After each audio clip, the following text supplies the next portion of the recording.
so you guys just revealed Miary Zo at the finals. You mentioned that you took a trip to Madagascar to do some research for the character. What kind of things did you learn on that trip that helped inform the design of the character? はい、本当は原田現地やっぱり So Nakatsu was just mentioning how they researched a bit on the internet, but there wasn't that much information. So actually going there and learning about the people and culture, the history of the country, not only that, but just to walk around the city and see what actual people look like. The height, what their hairstyles look like, the color of their skin, just in general, what the general population looks like. It gave them a very good idea of where to start with the design of the character. そうですね、現地で結構僕らは、So actually, one of the first things, there were several stages to the research. One was first to visit the historical sites and to learn about the history, the past of the country, and how it actually developed. And not only that, but then also through employing local guides to actually hear more about the background of this and to learn about the local population and to see what they look like, and also to kind of be able to ask them about what's important to them, what kind of values they have, what kind of religious aspects, and these kind of things about modern Madagascar. Not only that, but the population. It's kind of it's an island, so there's not a huge population there, but it's quite unique in the fighting game community, as in they have these tournaments locally where you can earn points for the Tekken World Tour, obviously. So we first saw that they actually had it quite often, once a month or so, which is quite a bit for such a small community, right? So we wanted to learn more about what motivated them to be participating in the game so much. So there were several facets that we actually got to hear about directly from them. And actually to kind of view the population and see the characteristics from our point of view, but to ask them, as your people go, what are the typical visual characteristics, whether that's the style of hair or the color of skin, etc. To hear this directly from their perspective of what signifies someone from Madagascar. So we didn't actually get to see, the combat style of this character, but we did see that it's, African martial arts. Can you kind of describe and paint a picture for us what this character will fight like?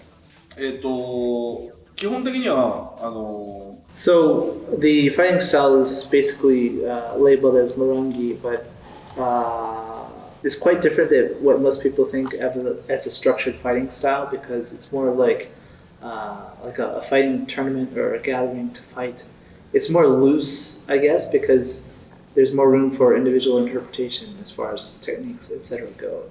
Not only that, but other African martial arts are being used by this character. So various different ones that come from the main continent of Africa. So it's kind of like an amalgamation of those. So she takes techniques from several of these. And that's all. そうですね。アフリカ全土にある武術を参考にしてるっていうのはあるんですけど。Like Harada said, Morangi is the base, but then there's also famous arts in Africa, such as Dambe is a unique one. So some of the techniques from that have been included as well. But the setting of this character is that she's liked by animals, like various wild animals in the ecosystem. And so not only has she learned from these martial artists, but also from animals and taken their unique movements and characteristics and tried to kind of implement them into her fighting style. Between a character like Armor King, where you're taking an existing character and updating them to Tekken 8, or Clive, where you're adapting a character from another property into Tekken 8, or Miary Zo, where you're building a whole new character from scratch. What kind of character design process do you enjoy the most, and what's the most challenging? 一番ってなるとなかなか難しいんですけ So Nakatsu was saying it's quite difficult for him to choose one because they all have their unique processes that he enjoys. For example, Armor King, taking that heel archetype pro wrestling and being able to flesh it out more in Tekken 8 by doing the poison mist not only as like reversals, but various ways to use that into throwing, and also just to kind of portray him as a different type of pro wrestler in the way he has more like brutal strikes and very visceral violent striking capabilities compared to King, for example, while also being able to kind of weave in there some throws and things like that. So making him really significant as what people are seeing on TV for the heel pro wrestler, doing that is just something personally he really enjoyed. That said, someone like Clive, where you take a IP from somewhere else and you try to faithfully recreate that in our game as much as possible, but you still have that little part where you have a little bit of freedom to add stuff to make it fit more naturally into the game. Working within those constraints is actually kind of creative and a lot of fun. But then with Miary Zo, making a brand new character from scratch, just to be able to use our full resources, we're quite good at creating the animations, for example, in particular, and just working as a full team to not just one person, but have several people contribute ideas and to be able to coherently bring that together into original character itself is very fulfilling. So it's hard to choose one. どっちが好きかっていうのは So Harada was just mentioning that first and foremost, he really enjoys creating these brand new characters, which he's done in the past. I think he's talking about probably Alisa and characters like that. So he really enjoys that creating from zero. But also, there's a different type of enjoyment in creating a guest character. For example, when bringing Akuma from the Street Fighter series, to be able to look at it from a different standpoint, not that of a developer per se, but first you have to kind of put yourself in the shoes of the fans of that particular character and think, why is this character so beloved and what makes this character unique and stand out? And to start from there, so you kind of start from that fan's perspective, and it's really enjoyable to then flesh out the character in that manner. Or for example, when you're taking a character from the Final Fantasy series and you actually become part of that fan base of those games as you're going through that process.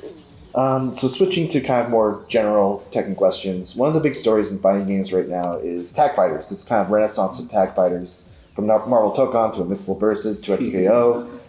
Tag fighters are kind of the rage right now, and you guys happen to have a tag fighting game in there. Has there been any kind of desire to revisit Tekken Tag Tournament? いや僕らね So he was just saying that that's a very difficult question. Back in '99 when he made the original tag tournament, Tekken, first off, the base roster, each character has so many moves in a 3D fighter, right?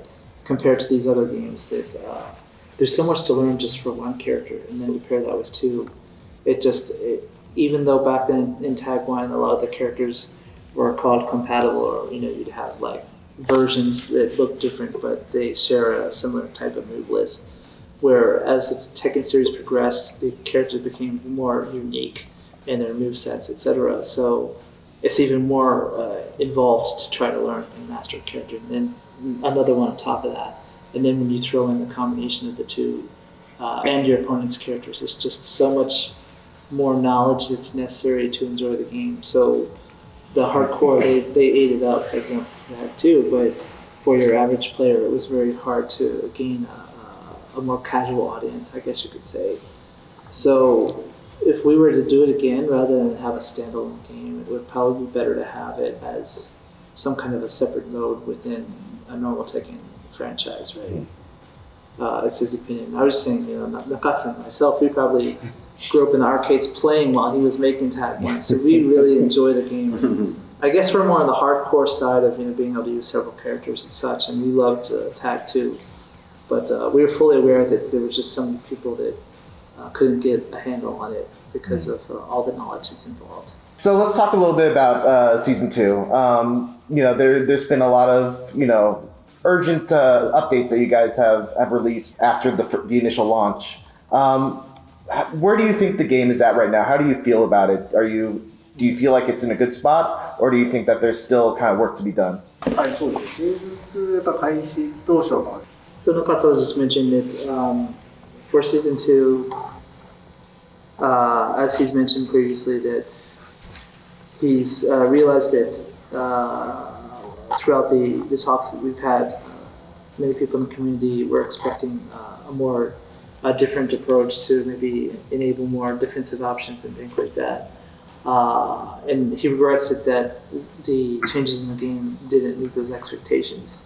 The thinking originally behind season 2 was the balance team, for example, the tuners, the tuning staff, were really trying to go after something new to make it feel, quite new for season 2, to make a lot of changes.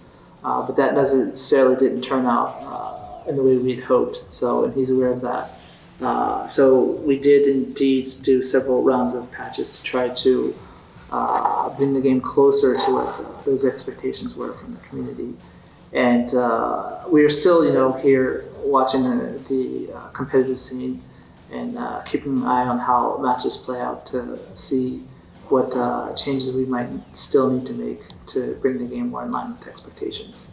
ちょっとディープというか裏側は So you just mentioned that Tekken 8 was a brand new challenge, especially to note that the Tekken series has always had the arcade version first, where we had about 2 years to really let it simmer into when people first got their hands on the console version. That was quite evolved from what the initial released game was. But this time, since we didn't have the arcades, it went straight to console, and everyone got that initial version from the start around the world, right?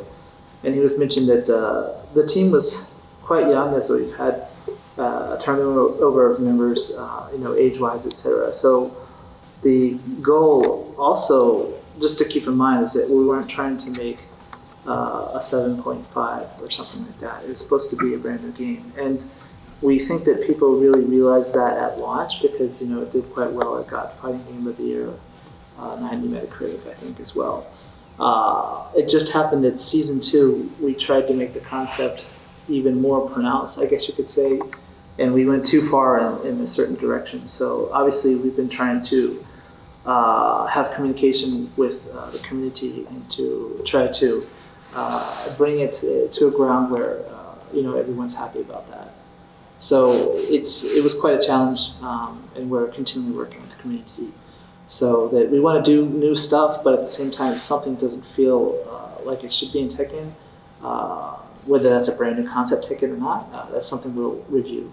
But the idea is a brand new game, so hopefully people will keep an open mind about that.